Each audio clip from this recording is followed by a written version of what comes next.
बंसी और रज्जू सुबह सुबह अपनी भैंस का दूध निकाल रहे होते हैं। बंसी जैसे ही दूध की बाल्टी उठाता है, कुछ दूध छलककर जमीन पर जा गिरता है। अरे अरे, बाल्टी पकड़ो। क्या हुआ? बंसी फटाक से नीचे बैठ जाता है और उंगली से उठाकर नीचे टपका दूध चाटने लगता है।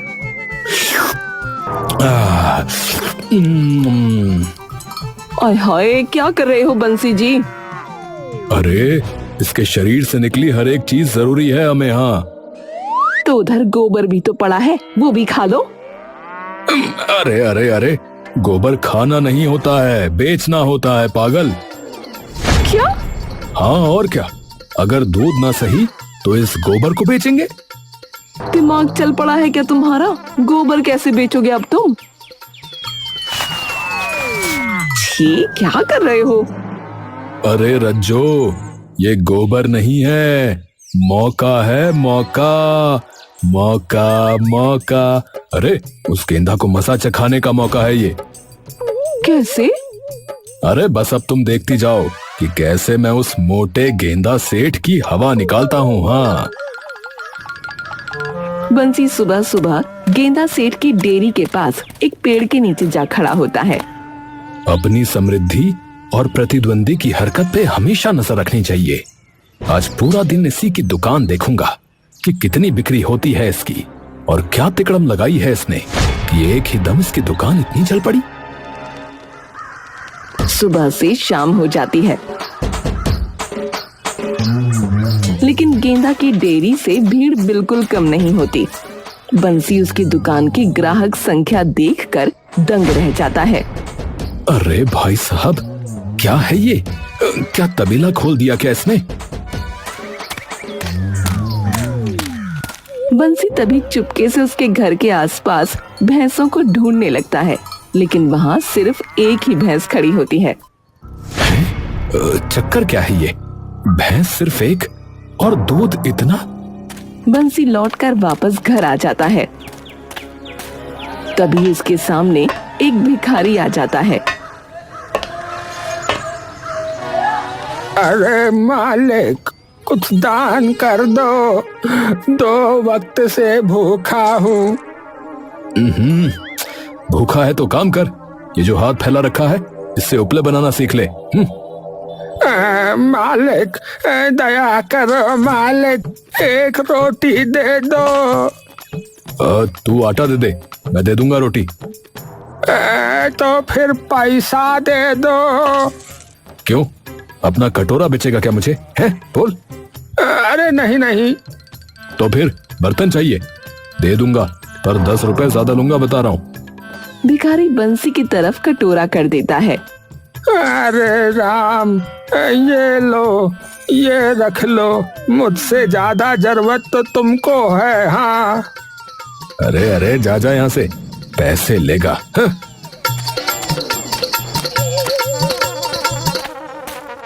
बंसी घर पहुंचता है तो रज्जो बंसी के लिए चाय बनाकर ले आती है।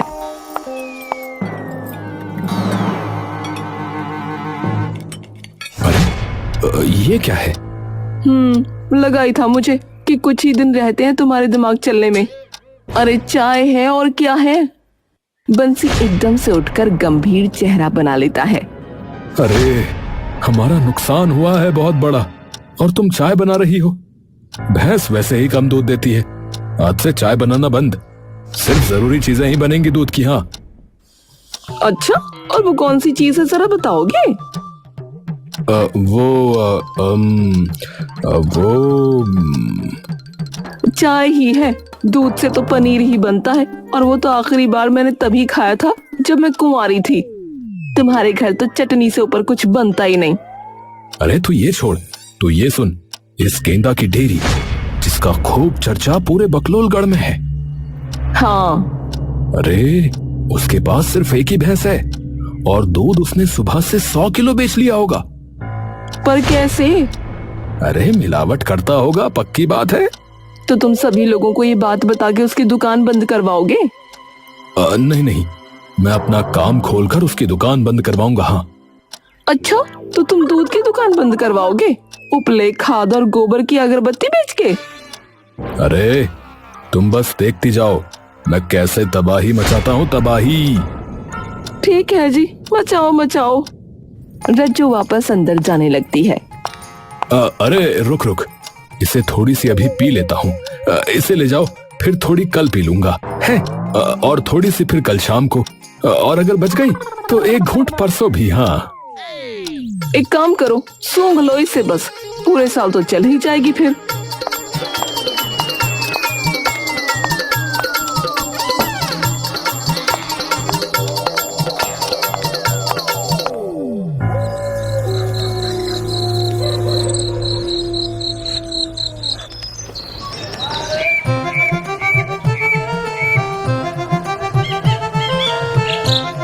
अगले दिन से ही बंसी अपनी दुकान पर गोबर से बनी कई सारी चीजें बेचना शुरू कर देता है।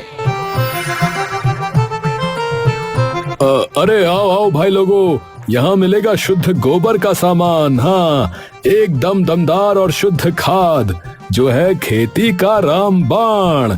डालो खेतों में और देखो गेहूं ऐसे उगे जैसे बालों में जूं।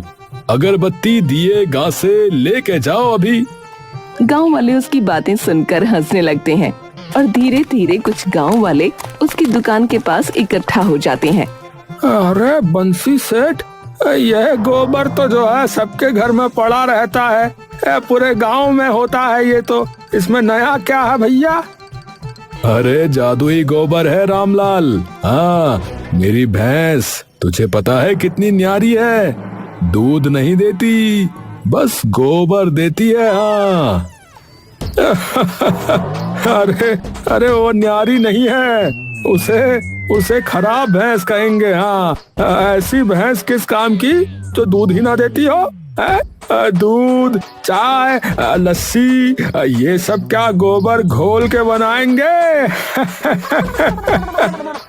बंसी हाथ में खाद का छोटा सा टुकड़ा लेकर गांव वालों को दिखाता है। ये है पूरी खाद हमारे एकदम शुद्ध गोबर से बनी।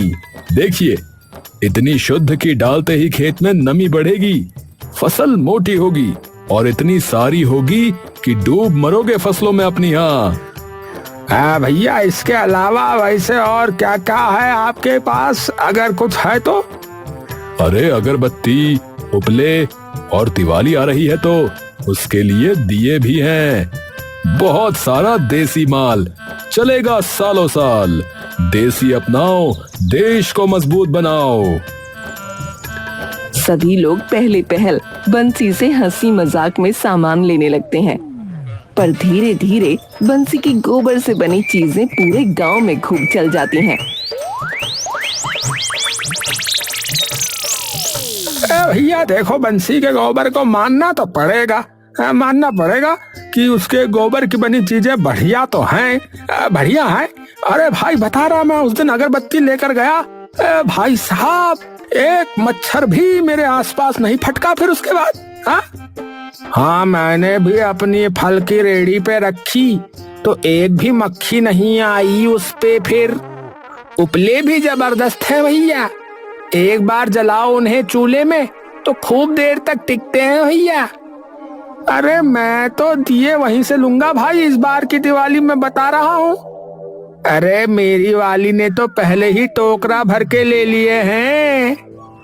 बंसी सेठ, दिवाली है और आपके गोबर की बनी चीजों की खूब तारीफ सुनी जो बड़ी ही निराली है, तो कुछ तो उपले और कुछ दिए दे दो भाई साहब।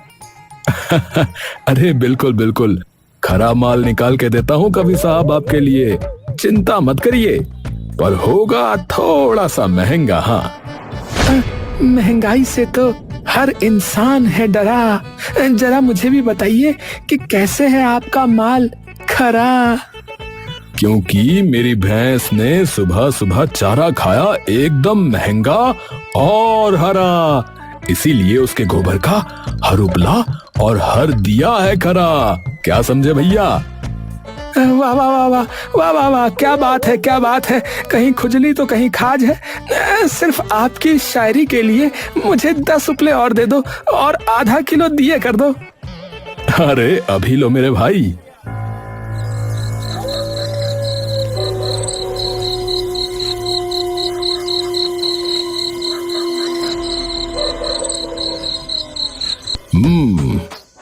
बेटा रज्जो, अब इतना पैसा कमा लिया है मैंने कि मैं 2 भैंसें खरीद लूं और उनका बेचूंगा दूध, और वो भी एकदम शुद्ध मलाई वाला, कि लोग जमीन पे गिरेंगे और चाटेंगे भी।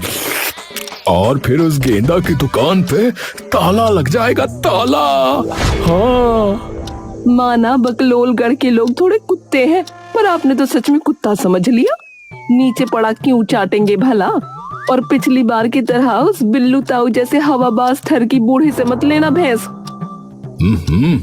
वो ठरकी बुढ़ा? हाँ, ये दुकान चल पड़ी तो घर आया था, कहता कि गोबर तो मेरी भैंस का ही है, मुझे वो। अरे इस पूरी बात में ठरक कहाँ थी? पूरी बात मेरी कमर को देखकर बोल रहा था, वहां थी ठरक। अच्छा, तो आगे क्या बोला? आगे बोला ही कहाँ, पूरी बात बोलने से पहले तो राल ही टपक गई उसके मुंह से। अरे तू चिंता मत कर, बिल्लू ताऊ से नहीं, दूसरे गांव से लाऊंगा। हाँ, और दाम भी आधे करा दूंगा। हाँ ठीक है कंजूस सेठ जी, बस तुम भैंस के बदले उसे दूध लेने के लिए मत बोल देना। अरे वो नहीं माना तो उसकी अम्मा है ना। क्या? मेरा मतलब कि उसकी अम्मा उसे समझा देती है जब भी वो ज्यादा अड़ियल होने लगता है दामों पर। हाँ अच्छा, दोनों हंस पड़ते हैं।